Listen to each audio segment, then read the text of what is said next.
Current affairs 2023 budget और आर्थिक समीक्षा। लगभग हमने बताया था 100 प्रश्नों को लेंगे इसमें, तो 50 प्रश्नों को मैंने पहले आपको दिया वीडियो 50 प्रश्न का ये वीडियो रहेगा। और इसमें मेनली जो रहेगा ना, इसमें रहेगा आर्थिक समीक्षा। तो आर्थिक समीक्षा स्टार्ट करने से पहले, इनके प्रश्नों को देखने से पहले हम पहला प्रश्न देखते हैं और उसके बारे में चर्चा करेंगे कि पहला प्रश्न हमारा क्या है। तो पहला प्रश्न शुरू करने से पहले अगर हमारे चैनल पर नए हों तो चैनल को सब्सक्राइब कीजिएगा, सपोर्ट कीजिएगा, लाइक कीजिएगा और शेयर कीजिएगा। तो हम शुरू करते हैं।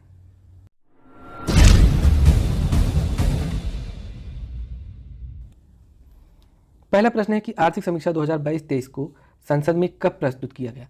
बहुत बार जैसे होता है कि आप बजट वाला डेट याद कर रहते हैं और जब पूछ लिया जाता है आर्थिक समीक्षा के बारे में तो वही डेट आप लगा के चले आते हैं, जैसे कि इसमें हमने उन डेट्स को दिया हुआ है। बजट 1 फरवरी 2023 को पेश हुआ था, ये बजट की डेट है। आर्थिक समीक्षा उसके एक दिन पहले 31 जनवरी 2023 को पेश होता है, तो ये 31 जनवरी 2023 को पेश हुआ था। दूसरा क्वेश्चन देखते हैं कि आर्थिक समीक्षा के अनुसार वित्त वर्ष 2022-23 के लिए कितना प्रतिशत राजकोषीय घाटा का अनुमान लगाया गया है। तो राजकोषीय घाटा 6.7% या 6 से 6.4% के बीच, या फिर 6.4 या फिर 7.7।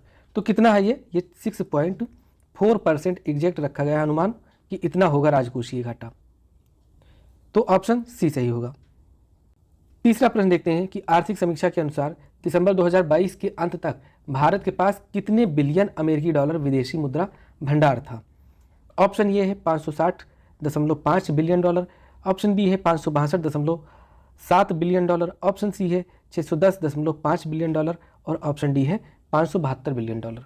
तो 562.7 बी से बिलियन और ये डॉलर का सिंबल है, इतना था भारत के पास विदेशी मुद्रा भंडार।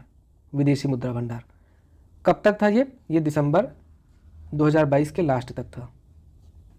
तो इसका ऑप्शन सही होगा बी। अगला प्रश्न देखते हैं।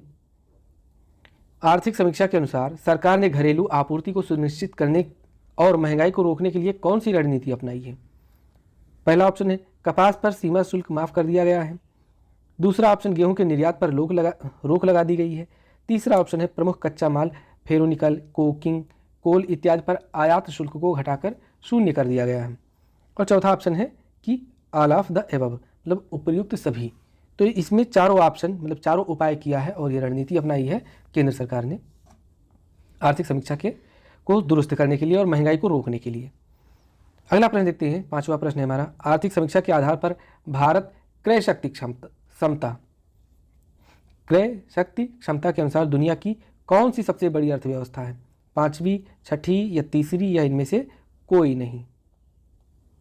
तो कौन सा है इसमें 6ठी अर्थव्यवस्था है, दुनिया की 6ठी सबसे बड़ी अर्थव्यवस्था है ट्रिपल पी के मामले में।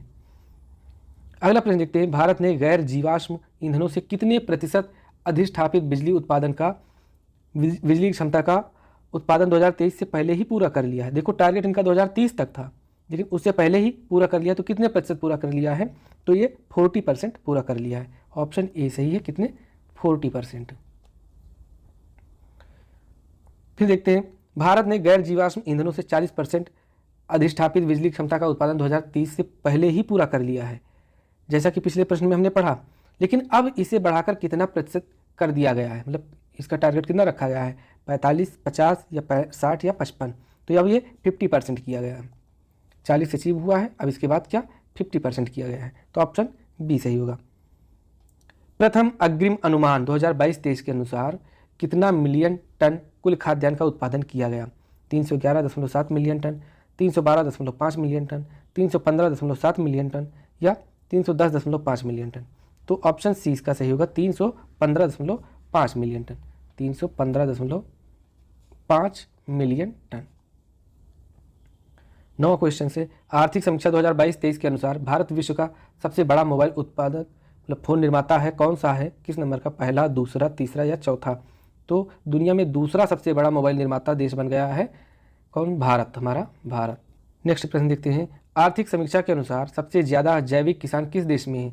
अमेरिका, भारत, चीन, ऑस्ट्रेलिया। तो भारत में है जैविक किसान। और सबसे ज़्यादा जैविक खेती किस राज्य में होती है?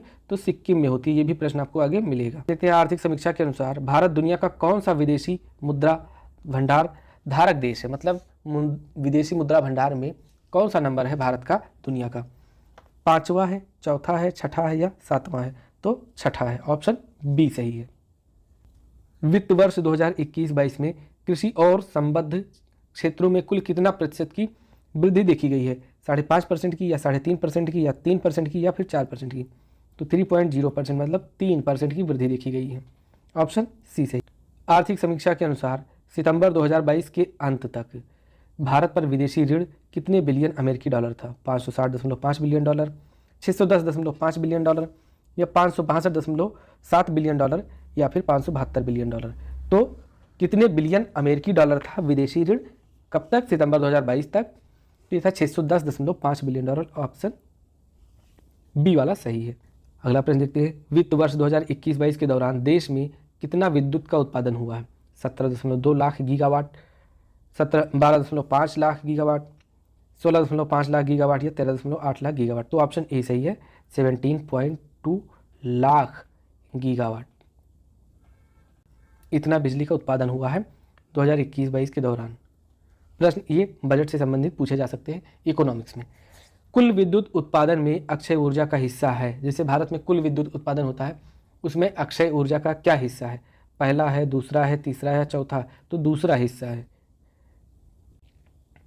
कुल विद्युत उत्पादन में द्वितीय सबसे बड़ा हिस्सा अक्षय ऊर्जा का है। देखो वहीं से प्रश्न बन गया। आर्थिक समीक्षा के अनुसार यह कितना प्रतिशत है? तो द्वितीय हिस्सा तो है सबसे बड़ा, लेकिन परसेंटेज में कितना है? 20.2% या 22.5% या 27.5% या 30%? तो ये है 27.5%।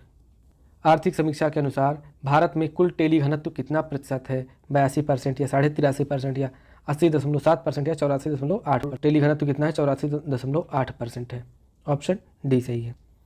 भारतीय रेलवे विश्व का सबसे बड़ा नेटवर्क है, दूसरा है, तीसरा है या चौथा या पांचवा है? तो ये चौथा सबसे बड़ा रेलवे नेटवर्क है। आर्थिक समीक्षा 2022-23 के अनुसार भारतीय रेल मार्ग का कुल कितना विस्तार हो चुका है? 65,000 किलोमीटर, 66,000 किलोमीटर या 68,031 किलोमीटर या फिर 70,000 किलोमीटर? तो ऑप्शन सी सही होगा, कितना है? 68,031 किलोमीटर। देखो प्रश्न दिया कि निम्नलिखित में से कौन सा कथन सत्य है? पहला, ऑटोमोबाइल क्षेत्र में भारत तीसरे पायदान पर है। दूसरा, कच्चा इस्पात उत्पादन में भारत दूसरे स्थान पर है। तीसरा, वैक्सीन निर्माण में भारत प्रथम स्थान पर है। तो ये तीनों ऑप्शन सही हैं, तो ऑप्शन डी इसका सही हो जाएगा। विश्व बैंक के अनुसार 2022 में विश्व में शीर्ष धन प्रेषण और प्राप्तकर्ता देश कौन सा है? सिंगापुर, अमेरिका, भारत या यूएई, संयुक्त अरब अमीरात जिसको कहते हैं? तो हमारा भारत है 2022 में। अगला प्रश्न देखते हैं, आर्थिक समीक्षा के अनुसार अप्रैल से सितंबर 2022 तक भारत में एफडीआई निवेश करने वाले टॉप 3 देश कौन कौन से हैं? Singapore, Mauritius, UAE, Mauritius, Singapore, UAE, Singapore, Mauritius, USA या इनमें से कोई नहीं? तो है Singapore, SMU, Singapore, Mauritius, UAE. तो ऑप्शन ए सही होगा।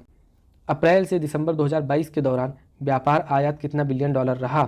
332 बिलियन डॉलर या 551 बिलियन डॉलर या 551.7 बिलियन डॉलर? दोनों ऑप्शन सेम है, या 550 बिलियन डॉलर? तो ये दोनों होंगे, बी और सी दोनों, क्योंकि ऑप्शन दोनों सेम है तो इसको हम दोनों क्लिक करेंगे। अगला प्रश्न देखते हैं, वित्तीय वर्ष 2022-23 में सबसे ज़्यादा एफडीआई किस क्षेत्र में आया? कंप्यूटर, सॉफ्टवेयर और हार्डवेयर में, या सेवा क्षेत्र में, या फिर कृषि क्षेत्र में, या फिर व्यापार क्षेत्र में? तो कंप्यूटर, सॉफ्टवेयर और हार्डवेयर के क्षेत्र में आया था सबसे ज़्यादा एफडीआई। अगला प्रश्न, अप्रैल से दिसंबर 2022 के दौरान व्यापार निर्यात है कितना बिलियन डॉलर रहा? 332 बिलियन डॉलर, 422 बिलियन डॉलर या 551 बिलियन डॉलर या 550 बिलियन डॉलर? तो ये था 332 बिलियन डॉलर, ऑप्शन ए सही है। आर्थिक समीक्षा के अनुसार जैविक खेती अपनाने वाला दुनिया का पहला राज्य कौन सा बना है? अभी हमने बताया था, रिकॉल कीजिएगा। न्यूयॉर्क, सिक्किम, उत्तर प्रदेश और त्रिपुरा? तो ये है सिक्किम बना है। कौन? सिक्किम। अच्छा, सिक्किम के एक राजा हैं और सिक्किम के राजा का क्या नाम है? जिग्मे खेसर नामग्याल वांगचुक।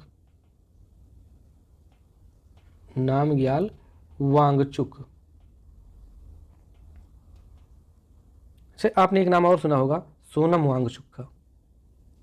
जो 3 इडियट मूवी आई थी वो एक्चुअली सोनम वांगचुक जो हैं उन्हीं के ऊपर बनी थी। जैसे कि जो आमिर खान ने जो किरदार निभाया था फुंगसुक वांगडू का, तो वो सोनम वांगचुक के किरदार को से प्रेरित है, सोनम वांगचुक। अगला प्रश्न देखते हैं, आर्थिक समीक्षा के अनुसार वित्त वर्ष 2022-23 में कितना प्रतिशत जीडीपी में वृद्धि का अनुमान लगाया गया है? 6.7% या 7% या फिर 6.4% या फिर 7.2%। तो अनुमान कितना लगाया गया है?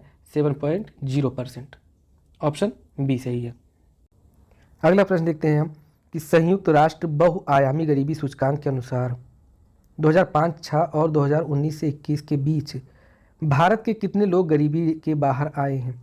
35 करोड़ लोग या 41 करोड़ लोग या फिर 40 करोड़ लोग या फिर 44 करोड़ लोग? तो जाहिर सी बात है इन चारों ऑप्शनों में से होंगे। तो देखिए सही ऑप्शन क्या है? 41 करोड़ लोग। 41 करोड़ लोग क्या हुआ है, ये गरीबी के बाहर आ चुके हैं और ये पता नहीं किधर गए हैं, गरीबी के बाहर आए हैं। देखो जो डाटा 5-6 में था और 19 से 21 के बीच में था, उनके बीच ये बात हुई है, तो जाहिर सी बात है आ गए होंगे। अब अगला प्रश्न देखते हैं, वित्त वर्ष 2021-22 के दौरान कुल कितना किलोमीटर राष्ट्रीय राजमार्गों या फिर सड़कों का निर्माण किया गया है? 10,450 किलोमीटर, 10,457 किलोमीटर या फिर 10,600 किलोमीटर या फिर 10,800 किलोमीटर? तो क्या है ऑप्शन सही? इसका ऑप्शन सही है 10,457 किलोमीटर का निर्माण हुआ है, तो ऑप्शन बी सही है। वित्त मंत्रालय के वर्तमान में मुख्य आर्थिक सलाहकार कौन है जिनके देखरेख में आर्थिक समीक्षा तैयार हुआ? वी अनंत नागेश्वर या टी सोमनाथन या फिर संजीव सान्याल या फिर निर्मला सीतारमण? तो निर्मला सीतारमण क्या है? हमारी फाइनेंस मिनिस्टर हैं, फाइनेंस मिनिस्टर। मुख्य आर्थिक सलाहकार कौन है वित्त मंत्रालय के? तो हैं V Anant Nageswaran. Option A सही है। अगला प्रश्न देखते हैं, आर्थिक समीक्षा के अनुसार आरबीआई ने पूरे वर्ष पॉलिसी रिपो दर में कितने अंकों की वृद्धि की है? 125 अंक, 325 अंक या 225 अंक या 425 अंक? तो ऑप्शन सी सही होगा, कितने 225 अंकों की कमी की है, वृद्धि की है, अंकों की वृद्धि की है। अगला प्रश्न देखते हैं 30 नंबर प्रश्न। टोटल हम 50 प्रश्न इसमें रटेंगे, 30 हो चुके हैं, 20 प्रश्नों को और आपको पढ़ना है। आर्थिक समीक्षा 2022-23 के में वर्णित वर्ल्ड इकोनॉमिक आउटलुक रिपोर्ट, कौन सा वर्ल्ड इकोनॉमिक आउटलुक रिपोर्ट किसके द्वारा जारी किया जाता है? आईएमएफ है या फिर आरबीआई है या फिर विश्व बैंक या फिर एडीबी? तो ये आईएमएफ के द्वारा जारी किया जाता है, ऑप्शन सही है इसका ये। आर्थिक समीक्षा में विभिन्न देशों का नेट जीरो उत्सर्जन का लक्ष्य रखा गया है, जिसमें अमेरिका ब्रिटेन का लक्ष्य वर्ष क्या है? 2070, 2050, 2060 या 2045? तो दोनों का है 2050, ऑप्शन बी सही है 2050। अमेरिका और ब्रिटेन का दोनों का लक्षित वर्ष है कितना? 2050। कि आर्थिक समीक्षा में उल्लेखित लाइफ LIFE का पूर्ण रूप क्या है? ऑप्शन देखते हैं, life style for ecosystem, life style for environment या फिर लाइफ स्टाइल फॉर एजुकेशन या फिर life style for energy. Life तो देखते हैं क्या है, L से लाइफ हो गया, लाइफ स्टाइल हो गया, फॉर और इकोसिस्टम हो गया, तो है ऑप्शन नंबर बी सही, लाइफ स्टाइल फॉर इन्वायरमेंट, पर्यावरण के लिए जीवन शैली। तो इसका शॉर्टकट नाम क्या है? लाइफ। अगला प्रश्न देखते हैं, मेक इन इंडिया 2.0 में कुल कितने क्षेत्रों पर ध्यान केंद्रित किया जा रहा है? 27, 20 या फिर 25 या फिर 30? तो टोटल 27 क्षेत्रों पर। किसमें? मेक इन इंडिया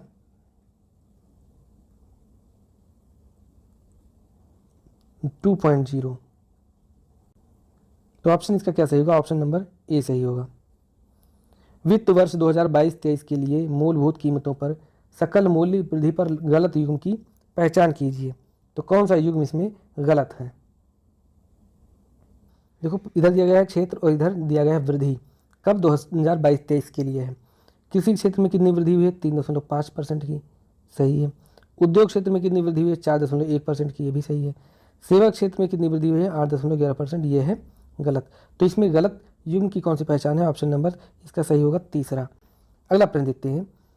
आर्थिक समीक्षा के अनुसार फार्मा उद्योग में एफडीआई प्रवाह 2019 की तुलना में 2022 में कितना गुना बढ़ा है? 2 गुना, 3 गुना, 4 गुना या फिर कुछ भी वृद्धि नहीं हुआ? तो ये 4 गुना बढ़ा है। मेक इन इंडिया 2.0 में इसके कितने उपक्षेत्रों के विकास को भी बढ़ावा दिया जाएगा? तो मेक इन इंडिया 2.0 में टोटल कितने क्षेत्र थे? 27 क्षेत्र थे जिन पर बढ़ावा दिया गया, लेकिन इसके उप क्षेत्र कितने हैं? तो टोटल हैं 24 उप क्षेत्र, इन पर भी बढ़ावा दिया जाएगा। आर्थिक समीक्षा 2022-23 के अनुसार भारत का ई कॉमर्स बाजार 2025 तक कितने प्रतिशत बढ़ने की संभावना है? 18%, 12%, 28% या फिर 20%? तो ये 18% बढ़ने की हर हाल में संभावना है। 39 नंबर क्वेश्चन देखते हैं। आर्थिक समीक्षा के अनुसार जुलाई 2021 में कौन सा नया मंत्रालय सहकार से समृद्ध विजन को साकार करने के लिए लाया गया है? तो देखिए नाम से ही पता चल रहा है, सहकार से समृद्ध। तो कब लाया गया है ये? जुलाई 2021 में। कौन सा मंत्रालय? सहकारिता मंत्रालय, सहकारिता मंत्रालय। और राष्ट्रीय सहकारिता दिवस कब मनाया जाता है? राष्ट्रीय सहकारिता दिवस ये 7 जुलाई को मनाया जाता है। अगला प्रश्न देखते हैं कि अर्थव्यवस्था में कार्बन तीव्रता को कम करने को ध्यान में रखते हुए सॉवरेन ग्रीन बॉन्ड नवंबर 2022 में जारी किया गया। इसे किस केंद्रीय बजट में लाने की घोषणा की गई थी? 2020-21 में, 21-22 में, 22-23 में या फिर 23-24 में? तो ये 22-23 में लाने की घोषणा की गई है। प्रश्न देखते हैं। आर्थिक समीक्षा के अनुसार वित्त वर्ष 2022-23 में औसत जीएसटी संग्रह कितना करोड़ था? 101.49 करोड़ या फिर 2.24 करोड़ या फिर 2.9 करोड़ या फिर 1.39 करोड़? तो टोटल कितना है जीएसटी संग्रह? 1.49 करोड़ रुपए। अगला प्रश्न देखते हैं। वर्ष 2023 से 27 तक कितने पीएम श्री स्कूलों का निर्माण किया जाएगा? कौन से school? PM Shri, PM Shri school. Option A है 10,000, ऑप्शन बी है 14,500, ऑप्शन सी 12,000, ऑप्शन डी है 15,000। तो टोटल कितने? 14,500 स्कूलों को बनाया जाएगा।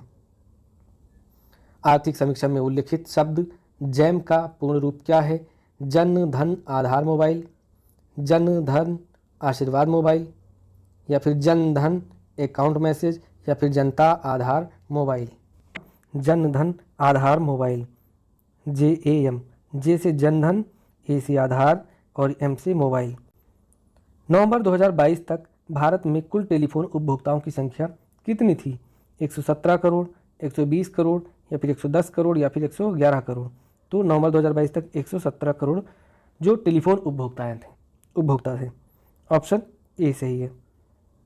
45 नंबर प्रश्न देखते हैं। वित्त वर्ष प्रतिशत 2022-23 में औद्योगिक क्षेत्र का सकल मूल्य वर्धन कितना % बढ़ा? 3%, 3.5%, 3.7% या 3.5%? तो दोनों ऑप्शन सेम है, इनको हटा दो।